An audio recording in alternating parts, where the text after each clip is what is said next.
Shalom everyone. Thank you so much for coming to this video. Today we're going to be discussing a very controversial chapter among Christian missionaries, Daniel chapter 9. Now, before we begin, I'm going to let you know that this is a Karaite response to the missionaries' claim that Daniel chapter 9 prophesies that the Messiah was supposed to come before the destruction of the Second Temple. Now, this is a response to that. Now, what the Jewish response will say clearly is that the Christian Bible, the translation of the Jewish scriptures, has been severely mistranslated and misused by the church fathers long ago. Now, Daniel chapter 9, coincidentally, is a very recent corruption. Daniel chapter 9, as a prophecy, is nowhere in the entire Christian Bible. Nowhere at all. Not one prophecy fulfillment expressed in the Christian Bible about Daniel chapter 9. It's very strange for something so important, that the Messiah is to be cut off before the destruction of the Second Temple. Now, when you're looking at Daniel chapter 9 from a Christian Bible, I'm going to tell you that you're looking at a theological crime scene. You are looking at the most corrupt mistranslation and maneuvering of our scriptures ever done in the history of the church. You are looking at a crime scene, complete crime scene, when you're looking at Daniel chapter 9. Now, let's read from the Christian translation so I can explain further what exactly was done. Before we do, I want to express that the word Mashiach, which is very important, means anointed. It appears 39 times in the Hebrew scriptures, whether a Jewish translation or a Christian translation. It means anointed. What's interesting is that in a Christian Bible, the word Mashiach, if you're using a concordance, appears 39 times. In all the Christian Bible, only twice is Mashiach translated as the Messiah, capital M.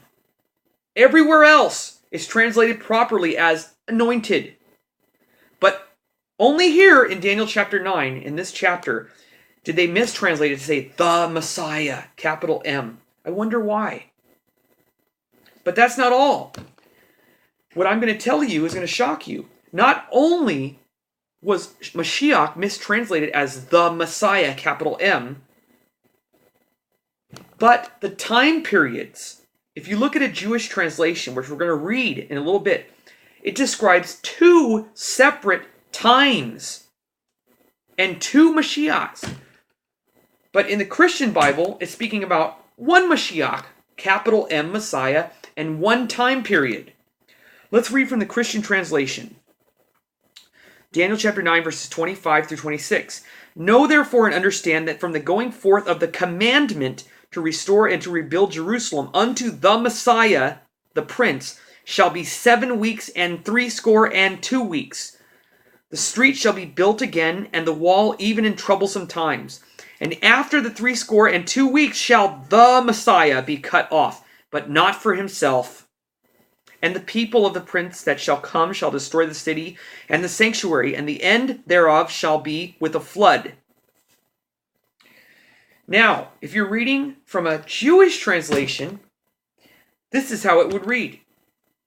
Daniel chapter 9, verses 25 through 26 says, And you shall know and comprehend from the going forth of the word, not commandment, the word, to return and rebuild Jerusalem unto an anointed, lowercase a, Mashiach, an anointed prince, will be 7 weeks, and for 60, this is the problem. It's supposed to be a semicolon after 7 weeks. An anointed prince will be 7 weeks, semicolon. So it's a separation. It's like a comma there. It's a semicolon. And for 62 weeks it will be rebuilt, street and moat, but in troublesome times. Meaning the Second Temple will be rebuilt. It will be, the word will go out by an anointed one to say, build the Second Temple. And then it stops. That's a semicolon.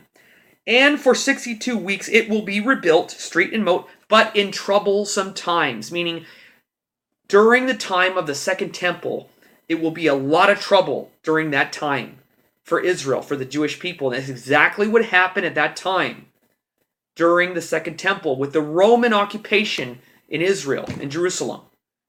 So it's very true. And verse 26 says, and after the 62 weeks, an anointed one, another anointed one, see, an anointed one will be cut off and will be no more. Does not read, but not for himself. This is a separate anointed one and a separate period later during the Second Temple.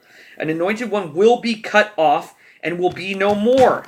And the people of the prince who comes will destroy the city and the sanctuary, but his end shall come with like a flood.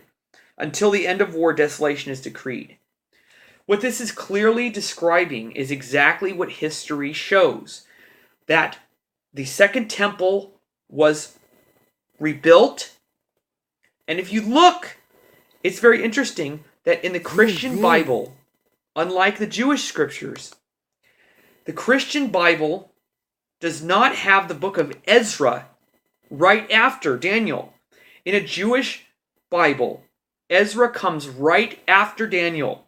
And if you read it for yourself, the first chapter of Ezra, the first verses, tells you that the anointed one that comes to give the word, not commandment, the word to rebuild Jerusalem and the temple is Cyrus. It's also in Isaiah chapter 45, verse 1. It says, Cyrus is my anointed one, God says.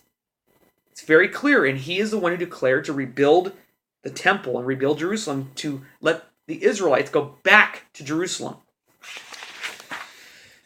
Now, when the Christian Bible mistranslates and talks about the weeks of years, it speaks very strangely about 62 and 7 or 63 and 8.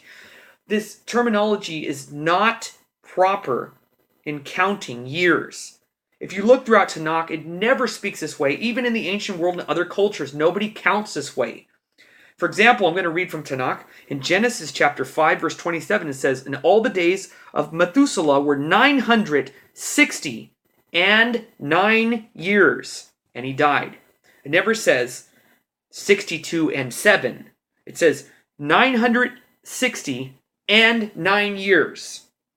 So that's how the way the Tanakh speaks about weeks of years and years of life. Never speaks strangely. That's how you know that there was chopped up, cut apart. It's a crime scene when you're looking at Daniel chapter 9 in the Christian Bible. It's really sad. Now, what about the term cut off? I want to make this very clear. In Tanakh, the word cut off is never once a good thing in Tanakh. Ever. So it's very strange that when the church fathers mistranslated this chapter and making their Jesus be cut off, this is not a good thing. It's never used for good people or good deeds. For example, Exodus chapter 12, verse 15. 7 days you shall eat unleavened bread. On the first day you shall remove leaven from your houses. For whoever eats leavened bread from the first day until the seventh day shall be cut off from Israel. It's not good. Leviticus chapter 17, verse 14. For the life of the flesh is in the blood thereof. Whosoever eats it shall be cut off. Numbers chapter 9, verse 13.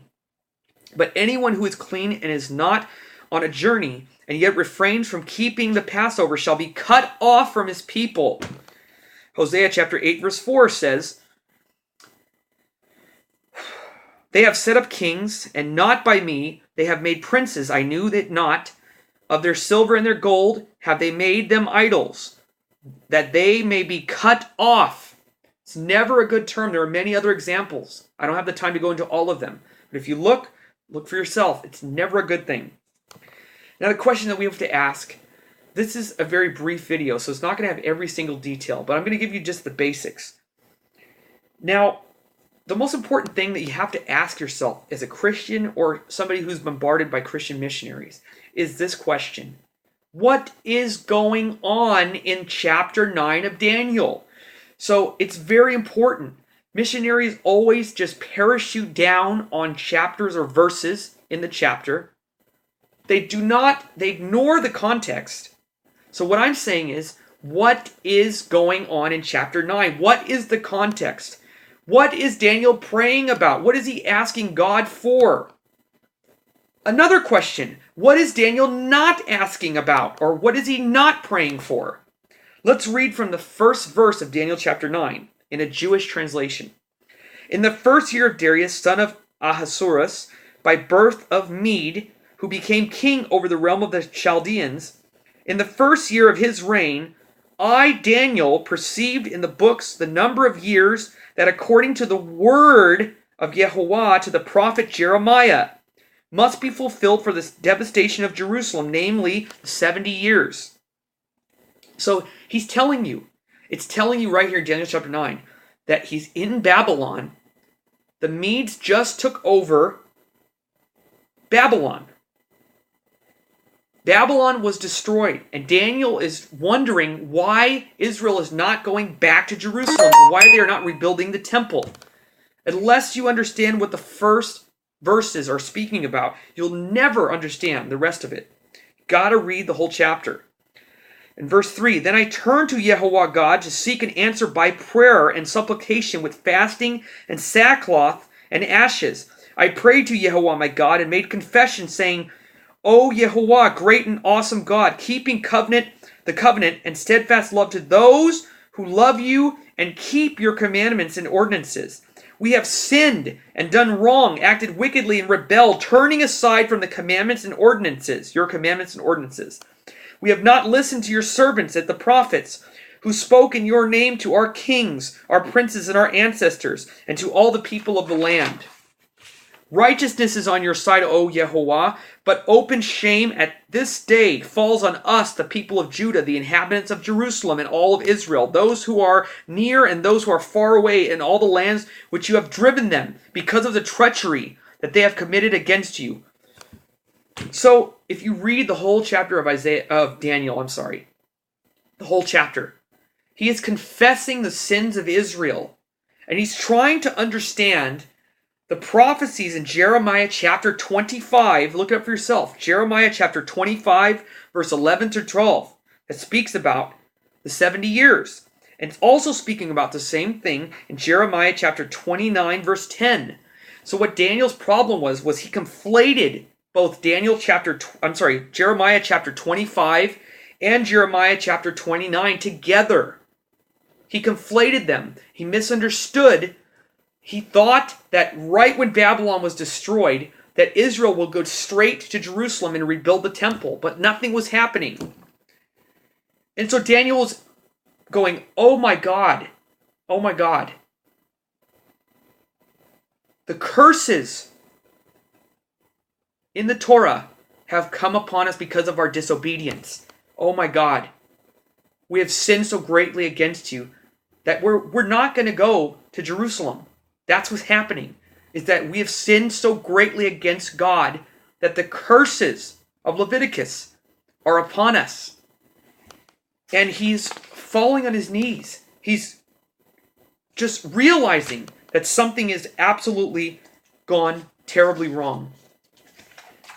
So in Ezra chapter 1, verses 1 through 4, now in the first year of Cyrus, king of Persia, that the word of Yehovah by the mouth of Jeremiah might be fulfilled, Yehovah stirred up the spirit of Cyrus, king of Persia, that he made a proclamation throughout all his kingdom, and put it also into writing, saying, Thus says Cyrus, king of Persia, Yehovah, God of heaven, has given me all the kingdoms of the earth, and he has charged me to build him a house in Jerusalem, which is in Judah. So it was fulfilled through Cyrus. Read Ezra chapter 1. This is why the church buried Ezra to the beginning of the Christian version of the Jewish scriptures. Now the angel Gabriel came and clarified all these things to Daniel. So the question is, what is Daniel asking for? And most importantly, what is he not asking for? He's not asking, when is the Messiah going to die? Will he be cut off for him, not for himself? Read it in context. Context is everything. Shalom. I hope you enjoyed.